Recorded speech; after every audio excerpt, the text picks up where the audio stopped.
Welcome to the Jaipur dialogues clips. आपने जिस तरह से हमारी मेन चैनल को सपोर्ट किया है, मैं यही आशा करता हूं कि उसी तरह से आप इस जयपुर डायलॉग्स क्लिप्स चैनल को भी सपोर्ट करेंगे तो सबसे पहले आपसे अनुरोध है कि इसको सब्सक्राइब कर लें। सब्सक्राइब करने के साथ साथ बेल आइकॉन ज़रूर दबा लें। लाइक करें चैनल को। लाइक करने से ही चैनल आगे बढ़ती है, वीडियो आगे जाता है। और इसको अपने दोस्तों के साथ, अपने परिजनों के साथ, सबके साथ शेयर करें। और बिल्कुल ना भूलें कि आपकी सहायता से ही ये क्लिप्स की चैनल आगे बढ़ेगी।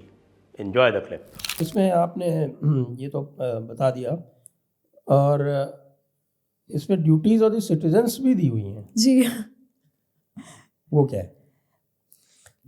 तो ये भी पूछते हैं, क्योंकि अभी इसका संदर्भ इसलिए भी मैं ले रहा हूँ कि पंचप्रण की बात की थी इस वर्ष नहीं, जो पिछले वर्ष की जो स्वतंत्रता दिवस की जो स्पीच थी उसमें प्रधानमंत्री मोदी जी ने, तो 5वां प्रण नागरिकों के कर्तव्य था।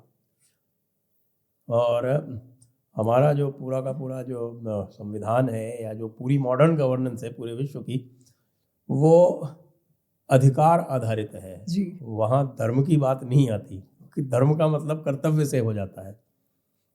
तो इसमें जो ये नागरिकों के जो धर्म है वो क्या है? तो नागरिकों के लिए वो कहते हैं कि कोई भी मनुष्य अगर सुखी होना चाहिए तो उसे ऐसे जगह वास करना चाहिए जहाँ का राजा अच्छा हो। उससे वो कहते हैं कि सबसे बड़ा कर्तव्य नागरिकों का ये है कि वो सही राजा का चयन करे। एक बार सही राजा का चयन कर लिया, फिर उस राजा को मान सम्मान दे, और जिस प्रकार जो भी पॉलिसीज, जो भी वो नियम नीति लागू करते हैं, उसका मान सम्मान करते हुए वो अपना जीवन जिए। अच्छा, अब इसमें वो कहते हैं कि अगर ऐसा हो, राजा तो आपने चयन कर लिया, बट वो अच्छा भी हो सकता है, बुरा भी हो सकता है। अच्छा है तो आप उसके नीति नियम का पालन करो, और जब भी आपदा की परिस्थिति हो कि कोई और राजा अगर आक्रमण कर रहा है, या कोई चलो नेचुरल कैलामिटी, कोई प्राकृतिक आपदा आ गई, तो आप राजा के साथ हमेशा खड़े रहो।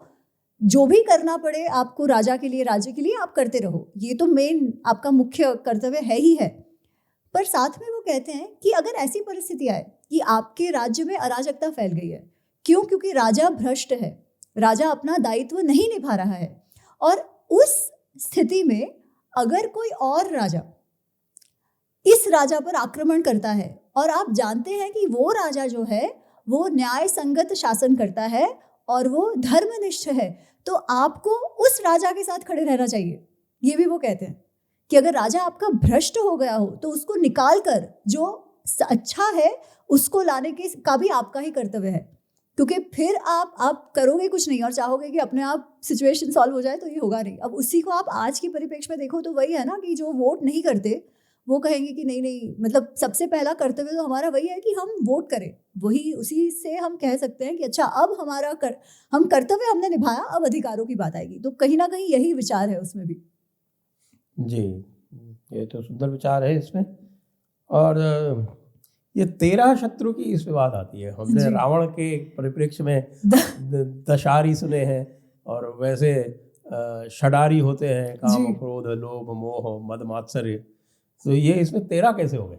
ये मैं आपको बताती हूँ, ये मैं आपको पढ़ के मुझे सुनाना पड़ेगा। जी हाँ, ये पेज 124 पे क्रोध काम मोह शोक इसमें और ऐड हो गया। हाँ, तो क्रोध काम मोह शोक विधित्सा परासुता मद लोभ मात्सर्य असूया कुत्सा ईर्ष्या और कृपण।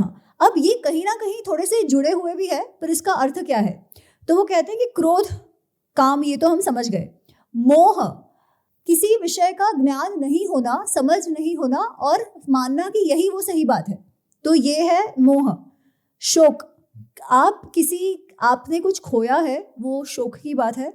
पर उस शोक की परिस्थिति में भी अगर हम अपने आप को ना संभाले तो हमारे जो निर्णय होंगे वो गलत ही होंगे।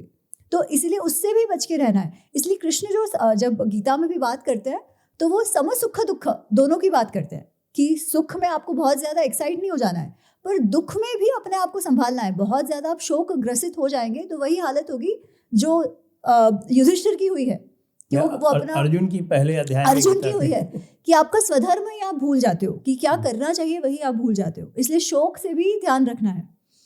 फिर विदित्सा का अर्थ ये होता है कि कुछ कहा है कि ऐसा करना है, पर आपको उसका उल्टा ही करना है। वो कि आप कोई रूल है, आपको वो रूल तोड़ना ही तोड़ना है। वो पता है आजकल वो रेबल विदाउट अ कॉज की बात है, ये वैसे हो जाता है कि अगर रूल है तो मुझे तोड़ना है। वो कहीं ना कहीं अगेन वृत्ति की बात आ जाती है। तो वो विदित्सा है, क्योंकि आपको लगता है कि आप सही कर रहे हो। वो गांधी एंड विद गन्स की जो आपने बात कही थी, है ना, उनको तो लग रहा है उनका कॉज सही है। क्या सही कॉज है? कि सरकार के विरुद्ध कुछ कर रहा है। सही गलत फिर तो रह जाता है और सिर्फ आप रेबल बन के रह जाते हो। तो वो विदित्सा वाली आपकी क्वालिटी है। फिर परासुता इज नॉट बीइंग काइंड, मद, प्राइड, लोभ, मात्सर्य, असूया, ये तो मतलब जानते ही हैं। कुत्सा इज किसी के बारे में बहुत बुरा भला हमेशा बोलना, गालियां देना, बुरा भला बोलना, पीछे से किसी की बैक बाइटिंग करते रहना। ये भी है ना, ये वृत्ति जैसा हो जाता है आपके सारे। फिर आपने किसी के पीछे से कुछ कहा है तो फिर आप उसी को जस्टिफाई करने, फिर वो डर आ जाता है ना कि अरे किसी को पता चल जाएगा, फिर वो गिल्ट आ जाता है। तो बैक बाइटिंग में आप पड़े हो पूरे टाइम। वो जो नहीं कहते हैं कि घर पे जिसको कुछ काम ना हो वो फिर इसकी तो उसकी कुथली करते होते हैं, हम गुजराती में कुथली बोलते हैं। तो वो कुत्सा वाला भाव है। इस पे एक बहुत कि कोई भी आप कहानी, हमारी कथा सुनेंगे तो कहीं ना कहीं यही सारे जो शत्रु, आप षड रिपु हम जो कहते हैं, वैसे ये 13 का उन्होंने और उसे एक्सपैंड करके कहा है, पर कहीं ना कहीं these things only play out. और मैं जब ये लिख रही थी तो मुझे एक कथा याद आई महाभारत की ही, जो आदि पर्व में आती है। पर उसी में यही है कि किस प्रकार लोगों का जीवन जो है वो नष्ट हो जाता है इन गुणों को ना, इन अवगुणों को ना समझकर, जब कोई उनमें बह जाता है। और उनमें बह जाने वाले केवल मूढ़ होते हैं ऐसे नहीं है, अच्छे लोग भी कभी कभी उनके वश में आ जाते हैं। तो एक कथा आती है, 2 मुनि हैं और दोनों ही मित्र हैं। एक रैभ्य मुनि है और एक ऋषि भारद्वाज है। ऋषि भारद्वाज का एक पुत्र है, यावाकृत उसका नाम है, और रैभ्य मुनि के भी 2 पुत्र हैं। अब दोनों मित्र हैं, पर रैभ्य जो है वो वेद पाठ जानते हैं, बहुत सारे शास्त्र उन्होंने पढ़े हैं। और जो भारद्वाज है वो अपना अनुष्ठान, तप, तपस्या ये सब करते हैं, रिचुअल्स करते हैं, पर उन्होंने शास्त्र ज्ञान इतना नहीं है। तो ऑब्वियसली रैभ्य मुनि को सब बहुत ज़्यादा भाव देते हैं, सम्मान देते हैं, और भारद्वाज जी को इतना कोई पूछता नहीं है। तो उनका जो बेटा है यावकृत, उसे लगता है अरे ये क्या, मेरे पिता को सम्मान नहीं मिलता। क्यों सम्मान नहीं मिलता? क्योंकि उनके पास शास्त्र ज्ञान नहीं है, तो मुझे शास्त्र ज्ञान चाहिए। तो वो ईर्ष्या है कि उनको मिलता है, मुझे नहीं मिलता है। पर अब शास्त्र ज्ञान के लिए मेहनत नहीं करनी है, तो वो तपस्या करने लगते हैं कि मुझे शास्त्र ज्ञान चाहिए। तो ठीक है, वो जो तपस्या उन्होंने की है फिर भी वो इंद्रिय निग्रह करके करना होता है। तो इंद्र आते हैं और पूछते तुमको क्या चाहिए? तो वो कहता है कि मैं चाहता हूँ कि मुझे सारे वेदों का ज्ञान आ जाए। तो इंद्र कहते हैं अगर ये चाहिए तो तुम जाओ किसी अच्छे गुरु को ढूंढो और वेदों का ज्ञान आप सीखो। तो वो कहता है नहीं, इतना समय नहीं है मेरे पास, मुझे शॉर्टकट में चाहिए, मुझे अभी चाहिए। कर्ण की तरह। हाँ एग्जैक्टली, कर्ण की तरह कि मेहनत नहीं, अभी जो भी चाहिए, ब्रह्मास्त्र चाहिए, अभी चाहिए, उसके लिए झूठ भी बोलूंगा तो चलेगा, उस प्रकार का। तो फिर तब तो इंद्र कुछ नहीं कहते। और फिर एक वो दूसरे दिन सुबह वो यावकृत देखता है कि एक गंगा, वो नदी बह रही है और एक बूढ़े, कोई तो बहुत बूढ़े हैं, वो उसमें मिट्टी फेंक रहे हैं। तो ये उनके पास जाके पूछते हैं कि आप क्यों मिट्टी फेंक रहे हो, ये तो बेवकूफ़ों सा काम है। एक तो पहले पूछते हैं क्यों फेंक रहे हो। तो वो जो वृद्ध मनुष्य है वो कहते हैं मैं यहाँ पे सेतु बांधना चाहता हूँ। तो ये यावकृत कहते हैं अरे ये तो बेवकूफ़ी है, ऐसे कैसे आप सेतु बनाने वाले हो। फिर उसे पता चलता है कि हाँ, कि मैं जो तपस्या करके ज्ञान अर्जित करने की बात है वो ऐसी है, ऐसे नहीं करना चाहिए।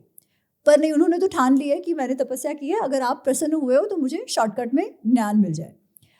तभी भी उनको समझाने का प्रयत्न करते हैं इंद्र कि इस प्रकार जो शॉर्टकट से ज्ञान मिल जाता है उसका कैसा दुरुपयोग होता है और किस प्रकार वो लोगों को नष्ट कर देता है। पर नहीं, अब वो ठान ली है, एकदम संकल्प हो गया है कि चाहिए मतलब चाहिए, हट, वो हट वाली बात है। तो इंद्र कहते हैं चलो ठीक है दे देता हूँ, पर तुम ध्यान रखना जो ऐसे हट से जो अर्जित किया जाता है उससे ध्यान रखना, कहीं तुम्हें कहीं गलत काम तुमसे ना कराए।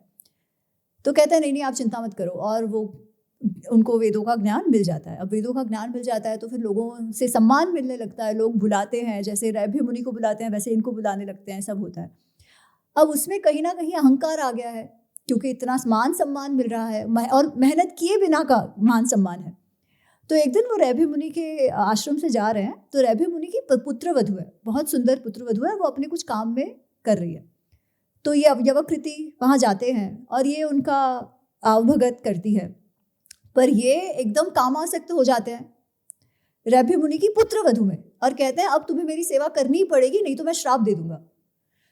तो वो जो स्त्री है वो रोने लगती है, उसे समझ नहीं आता है क्या करूं, बिकॉज उसे श्राप से भी डर लग रहा है कि ये मुझे श्राप दे देंगे कहीं, तो मना भी कैसे करूं, पर जो वो सेवा तो करना नहीं चाहती जिस प्रकार वो चाहते हैं यवकृत।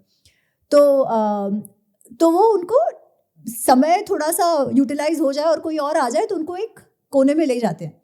उतनी देर में रैभ्य मुनि आ जाते हैं और फिर वो पुत्रवधू बताती है कि ऐसे ऐसे मेरे साथ ऐसे गलत चेष्टा कर रहे थे। अच्छा, अब रैभ्य मुनि जो वैसे बहुत शांत है और अच्छे हैं, ये प्रसंग को देख के अत्यंत क्रोधित हो जाते हैं और क्रोध में वो यवकृति को श्राप देते हैं और उसे भस्म कर देते हैं कि तुमने मेरे पुत्रवधू के साथ ऐसे किया, जाओ तुम मर जाओ। तो यवकृत तो मर जाते हैं।